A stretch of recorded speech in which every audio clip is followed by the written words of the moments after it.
Hello everyone, welcome back to another video. In this episode, we're going to be replacing the 4 oil cooler seals on my Subaru Forester. This is an EJ 205. I did a bit of research and apparently most of EJs only come with one oil cooler seal, which is this one here.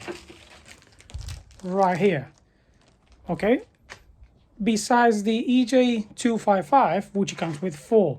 But apparently on the EJ 205, like this one, they did as well the same thing, or at least the one that I've got, the generation I've got, it comes with the 4 oil cooler seals. I don't know about your car. I got an EJ 204 and that has just one, which I have to replace as well. So make sure before buying, you know if you only got 1 seal or 4 seals. So without further ado, let me show you how we're going to do this. There are a few ways you can do it. Some of them you're going to struggle a bit more. Some others are going to be a bit easier. The thing is, on this car I'm doing right now an up pipe as well, which by the time that this video is up, that video has been up already probably a week, so I'm going to link up here if you want to watch it, and I'm going to show you right now how we're going to do this. If we come underneath the vehicle, right here we're going to have our oil filter, and our oil cooler is going to be right above this.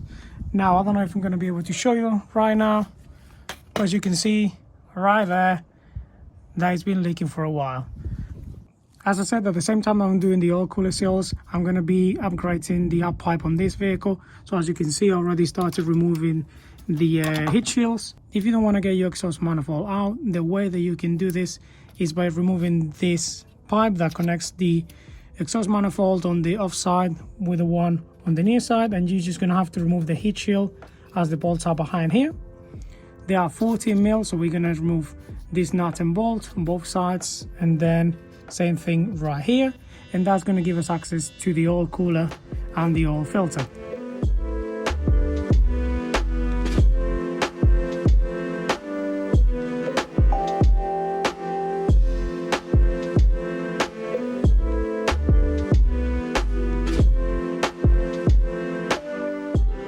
Alright, now that we got the mid pipe removed, as you can see right there, here's our oil filter and our oil cooler.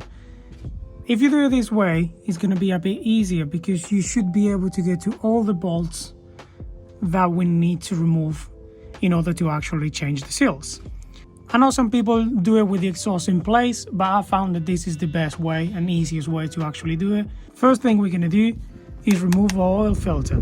Remember, you're going to have oil in there, so actually put something on the floor so we don't make a mess.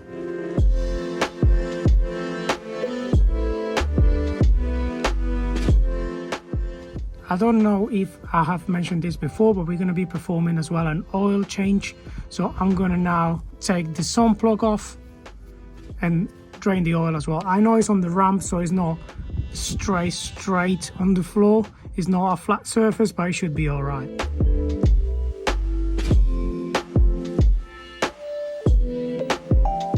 Now that the oil filter is off, we can see our oil cooler.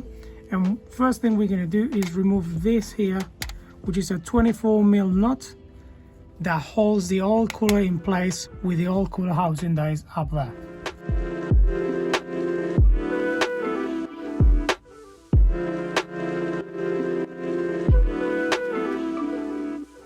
And this is what it holds in place our oil cooler.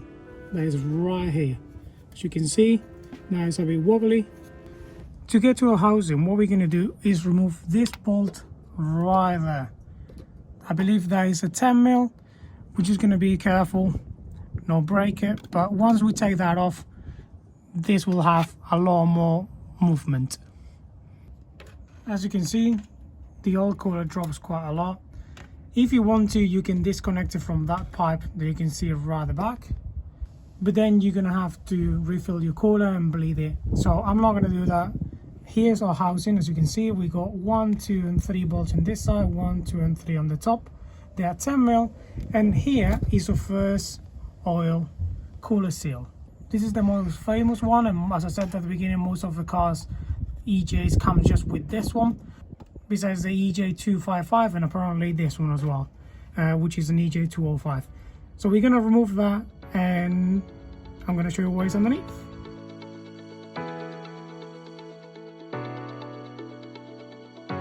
Now that we've removed the 6 bolts, what we're going to do is pry the housing out slowly and carefully so we don't damage anything.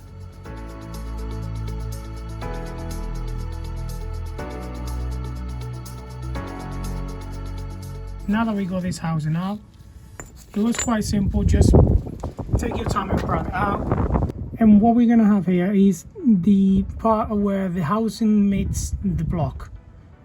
All we're gonna have to do is remove that nut, which in my case is a 21mm, and then we're gonna be able to start replacing all 4 oil cooler seals. Once you remove the 21 nut, the housing pretty much will just fall in your hand. Just grab it at the top, pull it down a bit and it will come out. Just be careful, because in my case that nut was a bit tight, so make sure that when you're trying to undo it with your ratchet or breaker bar, don't pull to one side, try to keep that force straight. I have cleaned the housing quite a bit. All this so when we put it back on, if it's leaking, we'll notice. Did the same thing with the housing that it goes against the block. It has this pin here which locates with the engine block, so I'll show you later where that goes. And as you can see, we got a seal here. We're gonna have another seal here, which is 2, and then number 3 is right here, that one there, and number 4 is going to be on the oil cooler.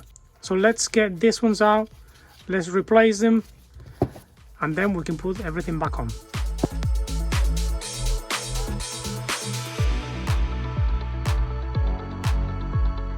We have replaced this seal. We have taken out them 2, which we're going to replace here. Don't worry, I'm going to list all the numbers later on the video, so let's just carry on.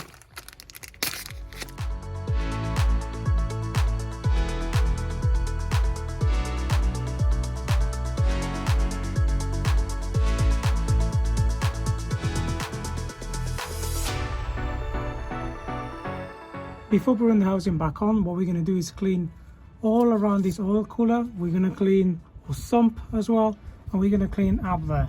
Once we've done that, we can start assembling everything back on. Now that I'm quite happy with how the oil cooler looks, it's not brand new but almost, we're going to have to remove the last seal. And now if you look, the seal is right there, this orange one. So we're going to remove this one, put the new one back in, and then we can start building everything back up.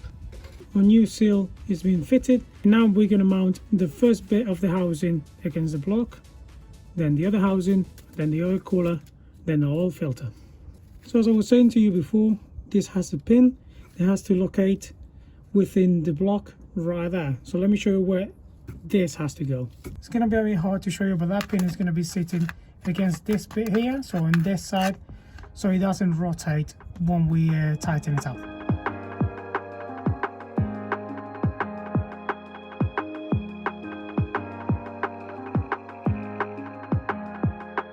Once we got the top of our housing sitting correctly, we're going to torque this nut here, and it's going to be 45 Newton meters or 33.2 foot-pounds, I believe. Once we torque that nut, don't worry, I'm going to put all the torque settings at the end so you'll be able to know the values. Now we're going to put the other part of the housing, and as well as if you look at the shape of this one, you can't go wrong because it's exactly the same shape right here. So we're just going to get it up there and start putting the bolts. One thing I did is put a bit of oil around this new seal, so when we mate this one with that one, that oil seal won't come off.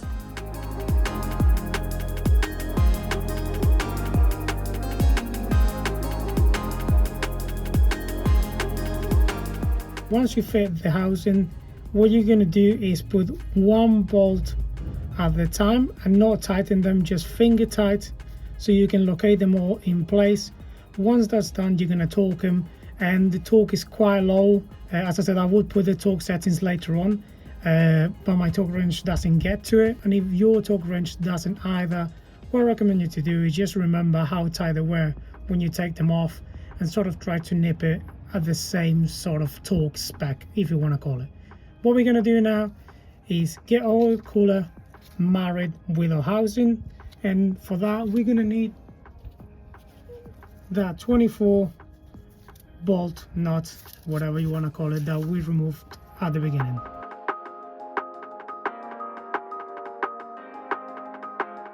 As I said before, we're doing an oil change as well, so don't be a cheap bastard to change the washer, okay? Once your oil cooler is back on and you torque that nut that holds the oil cooler with the housing, what we're gonna do is pull the oil filter. I like to fill up my oil filter with oil before I put it in there, but that's your choice. And what we're gonna do now is put the 10mm back on so we can hold this pipe in place, and then put that exhaust pipe that we removed at the beginning. Once we got everything nicely placed and torqued, we're going to get the car off the ramps, and the last thing to do is going to be fill it up with oil and check for leaks. This is the oil that I'm going to be using, 10W60. It's basically race oil and it goes from red to black when it needs replacing. So let's get in and let's see what happens.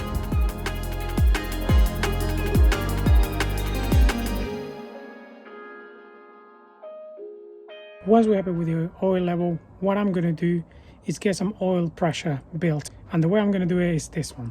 What I'm going to do is come here to my fuses, find the one that says ignition right here, 15 amp, which is this one right here between the two turns. I'm going to get that out and I'm going to crank the car a couple of times until I got some oil pressure built in, and then I'm going to start the vehicle. Crank it a couple of times until the oil light goes off on your dash. Once we've built some oil pressure, we should be good to start it. So let's see what happens. Let's go and check for leaks.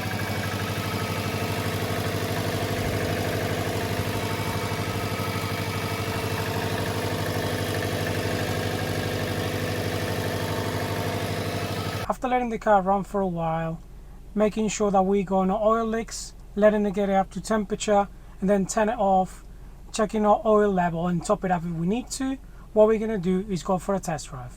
Okay, so let's go for a test drive and see what happens.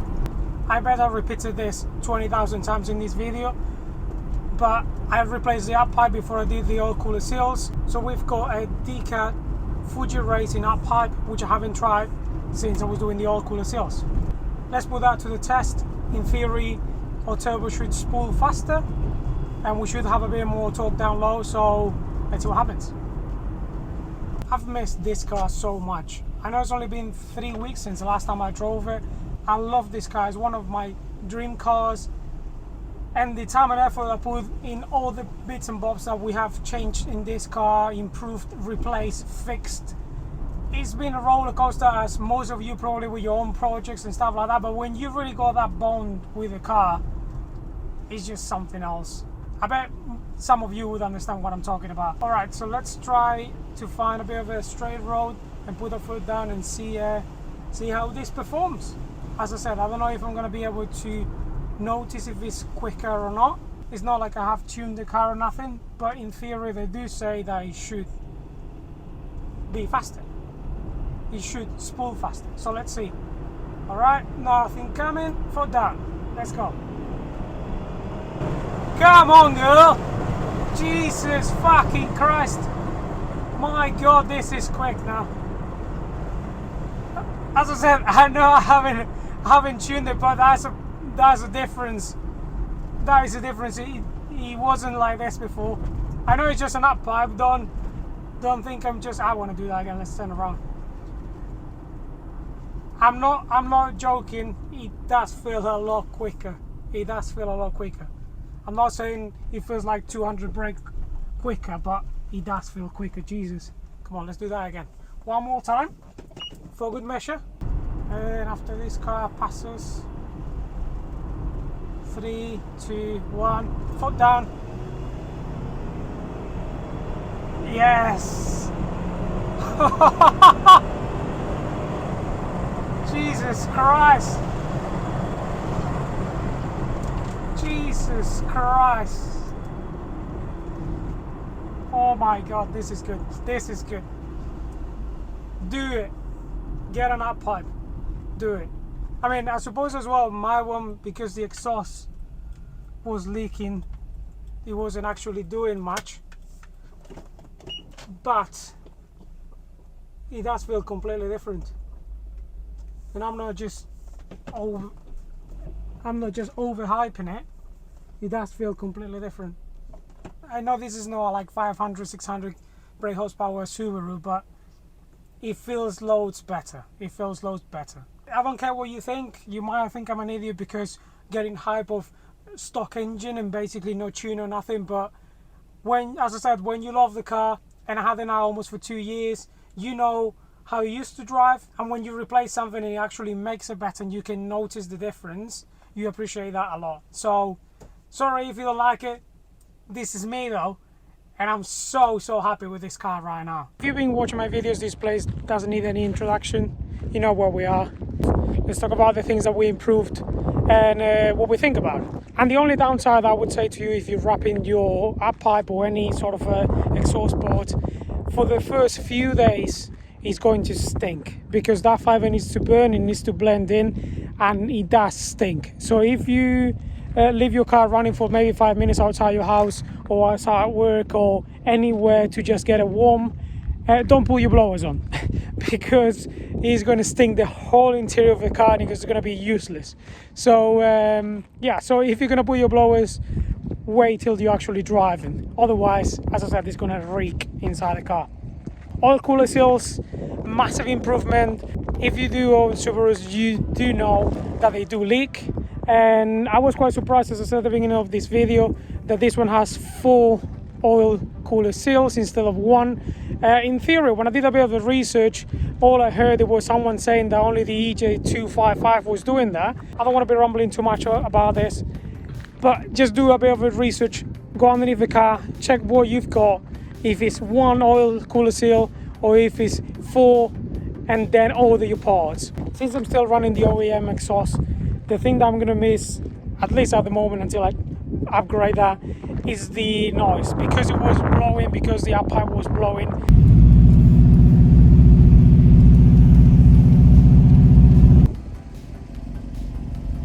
So if you were indecisive whether to do it yourself or take it somewhere, I hope this video helped you to make your mind up. It's not a hard job. Just be careful with the bolts and nuts like every other job that you do. And all I have to say is thank you for watching, thank you for liking, thank you for subscribing if you do, and I shall see you very shortly.